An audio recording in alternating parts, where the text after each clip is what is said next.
Hello friends, అందరూ బాగున్నారా? ఈరోజు మనం గుత్తి కాకరకాయ చేసుకుంటున్నాం.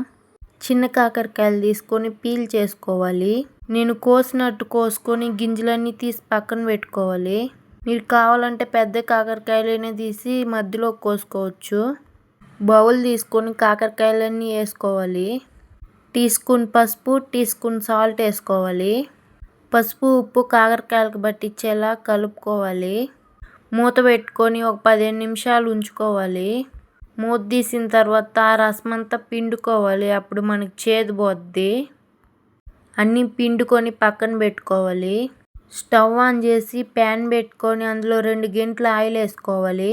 ఆయిల్ హీట్ అయ్యాక మనం పిండుకున్న కాకరకాయలు వేసుకోవాలి. ఒకసారి కలుపుకోవాలి. కలుపుకున్న తర్వాత మూత పెట్టుకోవాలి. 10 నిమిషాల తర్వాత మూత తీసి మళ్ళీ ఇంకోసారి కలుపుకోవాలి. కలుపుకున్న తర్వాత మళ్ళీ మూత పెట్టుకొని మళ్ళీ ఇంకొక 5 నిమిషాలు ఉంచుకోవాలి. మూత తీసి ఇంకొకసారి కలుపుకోవాలి. కాకరకాయలు మగ్గుంటాయి. కాకరకాయలని ప్లేట్లో తీసుకోవాలి. ఆయిల్ ఉంచుకోవాలి. ఇప్పుడు మనం మసాలా చేసుకుందాం. స్టవ్ ఆన్ చేసి ప్యాన్ పెట్టుకొని అందులో శనగపప్పు వేసుకోవాలి 1 కప్పు. లైట్గా వేగాక కొద్దిగా ఎండు కొబ్బరి వేసుకోవాలి. కొబ్బరి వేగిన తర్వాత ఒక 10 ఎండుమిర్చి వేసుకోవాలి. టీ స్పూన్ జీలకర్ర, టీ స్పూన్ ధనియాలు వేసుకోవాలి. ఒక 2 నిమిషాలు వేయించుకోవాలి. ఒక రెమ్మ కరివేపాకు వేసుకోవాలి. మిక్సీ బౌల్లోకి తీసుకొని ఒక 5 వెల్లుల్లి వేసుకోవాలి. టీ స్పూన్ పసుపు, టీ స్పూన్ సాల్ట్ వేసుకోవాలి.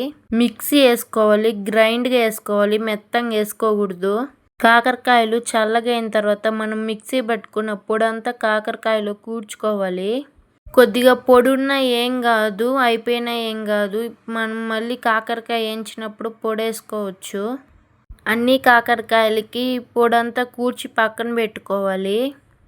మనం ఇందాక కాకరకాయలు వేయించుకున్న ప్యాన్ పెట్టుకోవాలి. మనకి ఇందాక ఆయిల్ ఉన్నింది కాబట్టి ఆయిల్ వేసుకోవలేదు. ఆయిల్ హీట్ అయ్యాక మనం కూర్చిపెట్టుకున్న కాకరకాయలని వేసుకోవాలి. మనకి పొడిగా మిగిలి ఉంటే పైన వేసుకొని ఒకసారి కలుపుకోవాలి. కలిపిన తర్వాత మూత పెట్టుకోవాలి. ఒక 5 నిమిషాలు ఉంచుకోవాలి. మూత తీసి ఇంకొకసారి కలుపుకోవాలి. కొద్దిగా కొత్తిమీర వేసుకోవాలి. గుత్తి కాకరకాయ రెడీ అయిపోయింది. ఒకసారి ట్రై చేసి ఎలా వచ్చిందో కామెంట్ బాక్స్లో చెప్పండి. ఈ వీడియో నచ్చినట్లయితే please subscribe my channel. Follow అవ్వచ్చు కదా. సూపరో.